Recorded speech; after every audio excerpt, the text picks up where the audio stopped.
Hey nerds, it's Nathan and I'm back with another video, and today I'm showing off ta-da, my bookshelves that I built.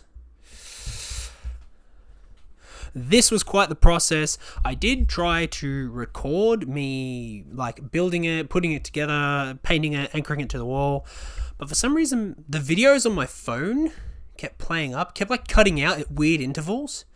So then I'd have recordings of me halfway through doing stuff just cutting out, and I started editing and I don't know, it just looked like shit. So instead I'm giving you the end result.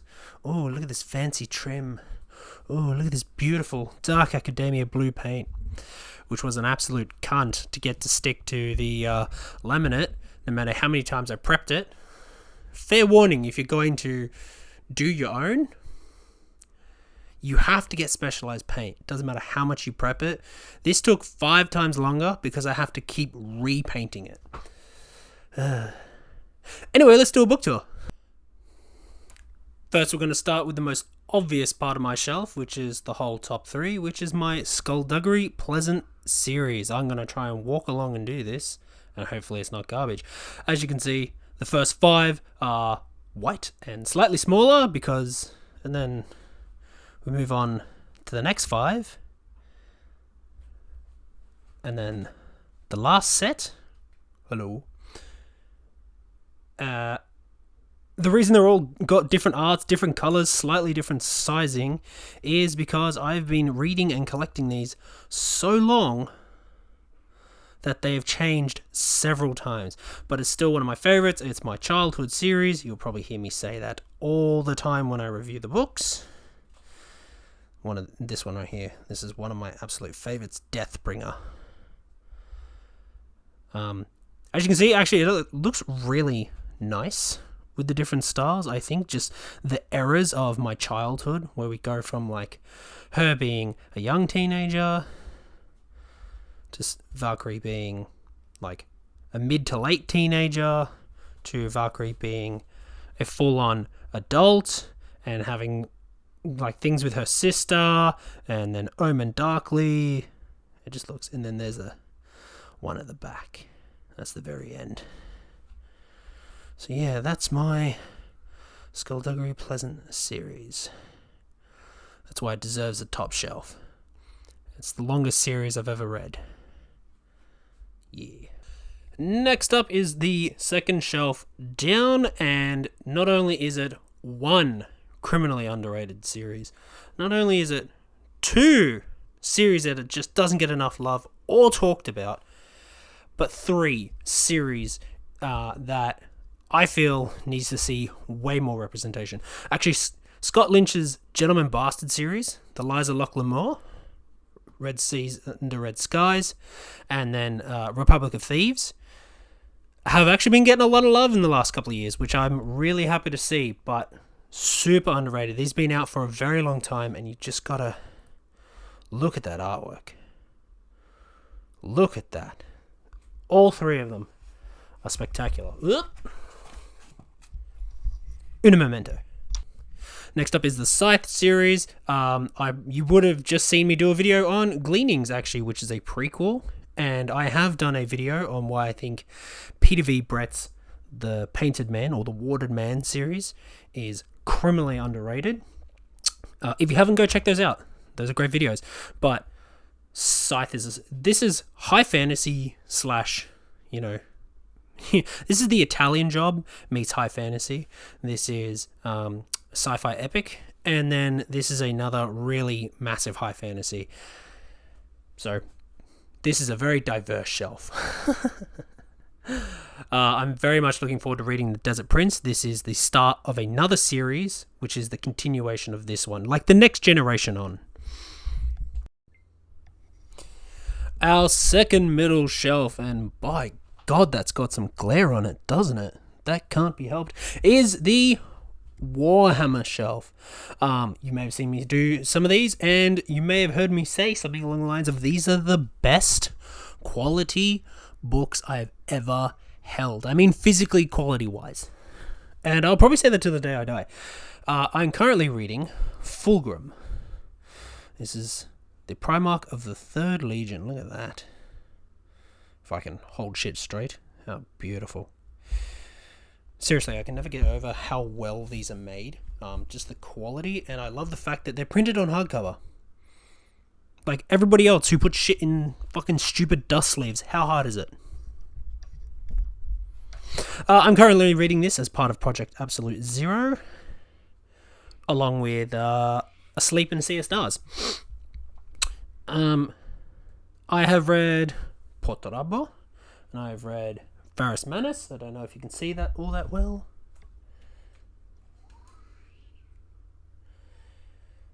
Look at those bad boys. Look at them all. Fucking elevated by their status. Most of them are individual authors. Some of the authors do, I think, yeah, Guy Haley does Corax and Portorabo, but the rest are separate authors, individual stories, individual factions, individual authors. They're all fucking awesome. I can never have enough good things to say about the Warhammer books, but yeah, look how pretty they are. They're also stupid fucking expensive. Here on the last of our middle shelves, we will find, actually none of them are duologies, but this is how far, apart from the Six of Crows by Leigh Bardugo. But we have Mask of Mirrors, Liars Not. Mask of Mirrors was one of my favorites, not from last year, but the year before. Most integral magic system ever, based off tarot. I loved it. Can't wait to read this one this year. We have Mark Lawrence. Mark Lawrence is an absolute fucking gem. He is a king of a writer. You can pretty much go on anywhere on YouTube, and if you look for a Mark Lawrence book review, you're going to find people just gushing. And apparently, as his series move on, his writing just gets better and better and better. The Seven Kennings, Plague of Giants, Blight of Blackwings, Kevin Herne, fucking fantastic. Also one of my favorites just for his incredible world building. Then we have Baron the Nightingale. Catherine Ardeen does essentially Russian folklore, done in a very beautiful poetic style. I need to read Girl in the Tower. Just genuinely, the only thing I can actually say about Catherine Ardeen's writing is beautiful. Stunningly, stunningly beautiful. And while I'm here, I might actually show you. They're pushed forward at the front. See that? I actually built like little frames around the books, so that way they could sit frontwards without getting splayed. If you don't know what splayed is where the back of the book kind of slowly furls out because the spines are all pressed against one another, but nothing really holds the back pages, so they all fan out and open up. Then when you stack them on top of each other, that's why the piles fall over, because the back half is like this fat, where the front half is like this fat. So that's to stop splay. It also helps me bring them front and look really, really good. And this is, my wife got me this. Actually, my wife got me most of the hectic shit on my bookshelf, if I'm going to be totally honest with you. We have the third shelf on our first bookcase, and this is all the stuff that I have read that isn't part of series, or they are part of series, but I haven't had a proper place to put them yet. The Necronomicon, Knights of the Seven Realms, the Nevernight series. Diabolical was actually pretty good. The Tattooist of Auschwitz. Oh my god, I've never wanted to cry more in my life. Library of the Dead, clickbait of a name. Maria, which I really loved. Sword of Bedwyr. I would love to continue on this series, and there's a hectic little cover. These covers, let me get in shot. These covers are stupidly priced. They must have been a limited print run, because I wanted to get the second one with a similar cover, or like with the same artist cover. It was like $55. What the fuck? And it was literally this thick as well. Why? Why is it different? Because it's a different fucking artist? I don't fucking know. But that's pretty much the only reason I haven't continued on. Oh, I'm going to need a second hand, aren't I? There we are, perfect. R.A. Salvatore actually does the Drizzt books, by the way, if anyone's a D&D fan. My one and only smut book. Thank you, book club. Extaxia, Sisters of the Vast Black, which is great. That's apparently a duology, which I need to get back into. Wheel of Time was a gift. Battle Mage, Neil Gaiman. Ugh, fucking. Maybe I should take that off my shelf. Whoops. Shape of Water. Tender as the Flesh is fucked. And then, of course, Jim Butcher. And then this was also a gift. This is called The Chronicles of Blarnia. This is a comedy spoof of, obviously, Narnia. A friend gave this to me, like, way back in, like, year 6. And it's still genuinely funny. Yeah, so... shelf of accomplishment. This is a to-be-read shelf. Literally everything on the shelf needs to be read. Except this one. This is a sequel. It was given to me. It sounds amazing, but there's something in my brain that won't let me read a sequel. So I need to find the first book of whatever thing this is about. But all this needs to be read. Some of the shit you'll see was on my TBR for last year that I never got around to. More skullduggery. Excellent. But yeah, my wife got me this. This is a little booklight for when I had my shelf a certain way. I think it's... There we go. Ta-da! I used to have these behind the books. Now I don't have them anywhere. A Ruthless Lady, guys. A Ruthless Lady's Guide to Wizardry is actually one I'm really looking forward to. Serpent and Dove, not so much anymore. I keep hearing really conflicting reviews. The Bone Orchard, Gideon the Ninth, Kyoshi, they're like sitting right there as like just top 3 to just fucking grab and pick up after the couple of books I'm currently reading. Third shelf, third shelf. It's more books to read.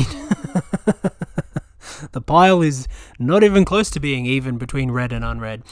Dune, which is a classic. I let my wife read this first, actually. James S.A. Corey, which are 2 writers for the Expanse series. The Night Circus, 3 Body Problem, Bone Shard Daughter, Little Thieves. I'm looking forward to so much. Oh, there's more Brandy Sanderson right there. More Mark Lawrence. Really want to pick him up. I don't know why I'm so far behind on Mark Lawrence. V.E. Schwab. The Lady... Oh, more Skullduggery. Yes. More Skullduggery. My wife did not give this for me. This is all mine. This is my precious Jack, and I'm going to give him a little cuddle. He's mine. Put him back. He guards the spoopy books. We're going to go in reverse order now because I can't be fucked getting back up off my little seat, and I'm going to try and move out of shots. Nope. I'm too big. There we go. I'm out of the shot. Beautiful. This is all my Dungeons and Dragons crap, as you can clearly see. These are the Monster Manual, the Player's Handbook, the Dungeon Master's Guide, but then we have Tasha's Cauldron, Wild Beyond the Witchlight, Strixhaven, A Curriculum of Chaos, which is absolutely fucking hectic. Van Reich's Guide to Ravenloft, also fucking hectic. If you're not a big fan of D&D, or you don't know much about D&D, honestly, I would always suggest that you check it out. D&D is one of the... I want to say it's one of the most simplistic games there is. There are rules, it does get complicated, but the premise behind it is essentially you can do whatever the fuck you want, and there will be consequences. But you're a character, so go nuts. This is my dice tin, full of lovely dice. I picked up some of these from a little show that I went to. One of my friends, Michelle. These were really pretty, although the glare from this shitty white light in my bedroom makes that look like ass, but they are rather pretty. Please take my word for it. Dungeons & Dragons is probably one of the best games ever devised, and I will hear no wrong about it. I will hear plenty wrong about players, but I will hear no wrong about the game. Yeah, that's my D&D shelf. Looks a lot tidier than it used to. My last two middle shelves are not overly exciting. This is more books that I need to read. I put them here, simply because obviously they didn't fit in the other shelves. I didn't have a really good way to arrange them yet. Those are my like journals / spell books and Book of Shadows and things like that. This is a gift. This is from my good friend Juzzy. I miss you. This was a gift. I got this from my parents. The Absolute Death. Brilliant graphic novel. Once again, unfortunately, Neil Gaiman. And then this was a Build-A-Bear. Me and my wife, when we were in Melbourne, built each other a bear. So this is her Build-A-Bear to me. And yeah, those two shells aren't super spectacular, and there's nothing more to say. So the final two shells, as you can see, covering. And then all my comics and shit. When I was younger, and even now, I was a huge X-Men fan, so we're gonna just walk that in, aren't we? We have X-Men Uncanny, No More Humans. Actually, this I want to show you. I stood in line for so fucking long. I think quite literally like 6 hours to have it signed by the man himself, Stan Lee. I need that camera to focus. Come on, camera. There we go. And then they asked us to stand in line for another 6 hours to go get the sticker, which you then had to pay for, to fucking authenticate that it was Stan Lee. And I was like, no, I'm done. I'm never selling it, and even if I do, someone can fucking authenticate that, right?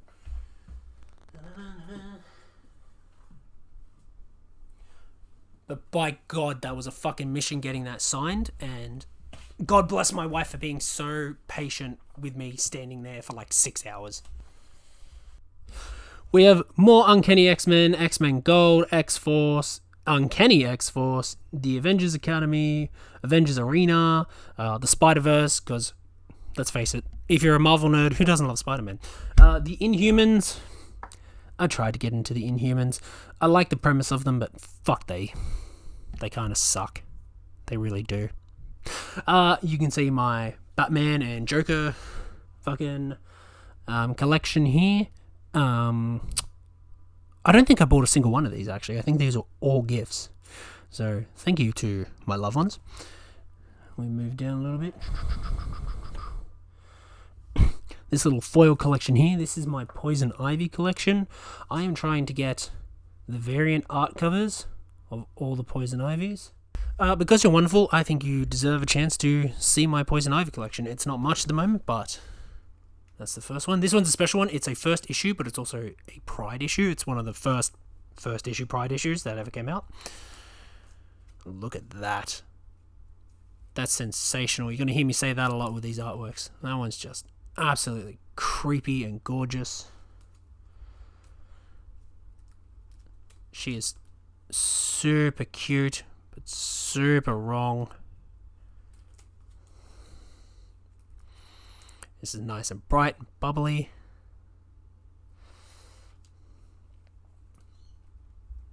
That one's wild. That's a pretty hectic one. Oh, actually, no, this one. This is wild. Get a load of that. That is sensational. This is one of my favorite variant artworks. I actually designed a D&D character around this image. It's just spectacular. Then we're going in for the nice bright pastels. Very beautiful. This is not a variant. I think I picked this one because all the variants were actually kind of dull or ugly. And this is also not a variant because I couldn't get it. Some of them are so expensive, and the longer you leave it, oh my god, they're like over $100, then like $30, $40 shipping. And I think I was saving money for a house at the time. I have one more, but I think it's out in the living room. Yeah. Need to keep collecting these because these are awesome. And as you can probably see a theme, it's just Poison Ivy and Harley Quinn being super gay. and that is A-OK, baby. Another comic series or graphic novel series I really need to show you is Monstrous. Now, Monstrous has some of the most spectacular art I've ever seen in it. Monstrous is hyper stylized. If you don't know what that means, it means everything is done with an excruciating amount of detail. So on the front here, we see all this beautiful artwork. We see this beautiful patterning, beautiful tattoos. This is every page. Every page is just detail.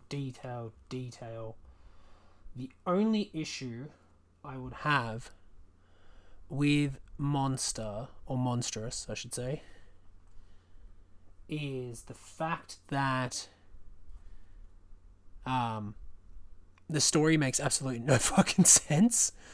I think I got to volume 3 and I gave up because I was waiting for it to make sense, and it just got more and more confusing, more and more names, more and more factions. It was just something. But the artwork in it. Then finally, our last couple. Just push that in a little bit more. Our last couple is Saga.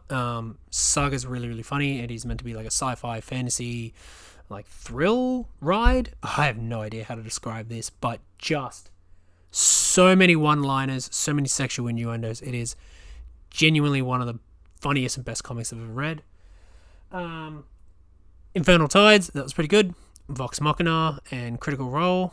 Love me some Critical Role. If you haven't figured out, I'm a big fucking D&D nerd. This one deserves a mention. And that is, we only find them when they're dead. This is about essentially space mining, but instead of going for asteroids, they mine the bodies of dead gods. That's a comic, and I highly recommend. Last one. This is just this is another journal / gift. This is made with pressed paper, so it's made with pressed leaves, and basically it's done traditionally how they used to make paper, which I thought was really cool. Alrighty, that's it, folks. I hope I didn't ramble too much. I hope you enjoyed it. I hope you enjoyed looking at all this magnificence. Actually, I forgot to show you my little book dragon as well. Ooh. This is one of those 3D printed bad boys, and depending on the angle you're on, changes from blue to purple. It hoards and guards the books.